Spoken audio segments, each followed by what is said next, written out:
कई इस्राएली ड्रोन्स पाकिस्तानी फ़िज़ाई हदूद में दाखिल हुए और बड़े शहरों तक पहुंचने में कामयाब हो गए। पिछले कई घंटे से ये सवालात किए जा रहे हैं कि आखिर इतनी बड़ी तादाद में भारतीय ड्रोन्स पाकिस्तानी शहरों तक कैसे पहुंच गए। तो इसका बहुत ही सिंपल सा जवाब आमिर रज़ा के पास है।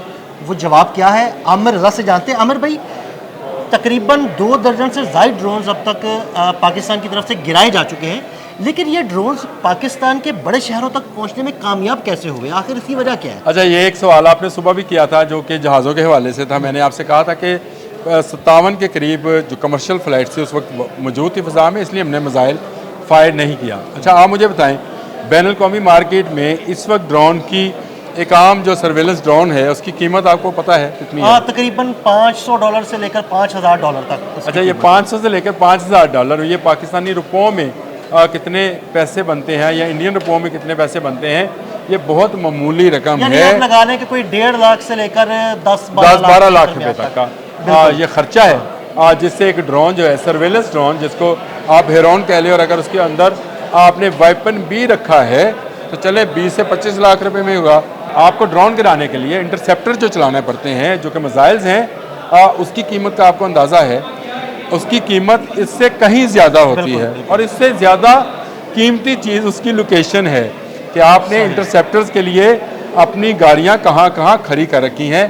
मैं पहले भी बताया था कि पाकिस्तान के पास वो दिफाई निज़ाम मौजूद है जो कि एक आयरन डोम की तरह काम करता है। PQ-19 नंबर है उसका।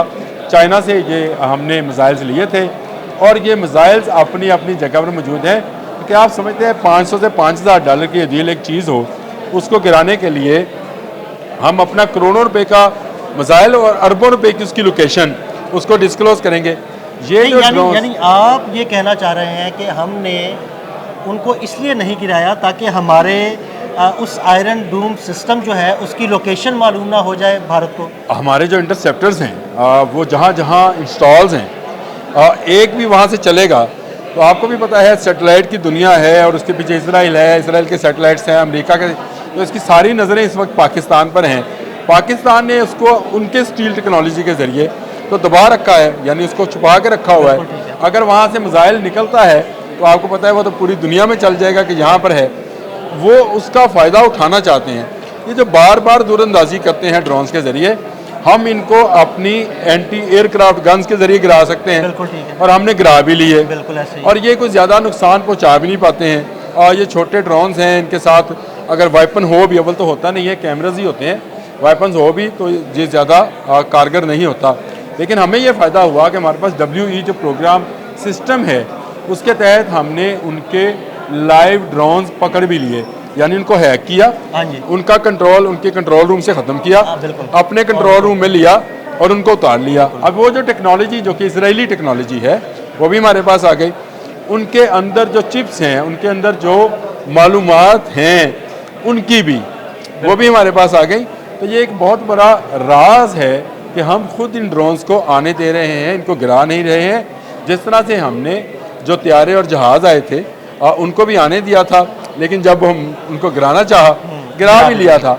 लेकिन अब हमें इन $500-5000 के ड्रोन्स को गिराने के लिए अपना कोई इंटरसेप्टर मिसाइल जो है उसको नहीं चलाना है, जो बहुत कीमती है, और उससे ज़्यादा कीमती उसकी लोकेशन है।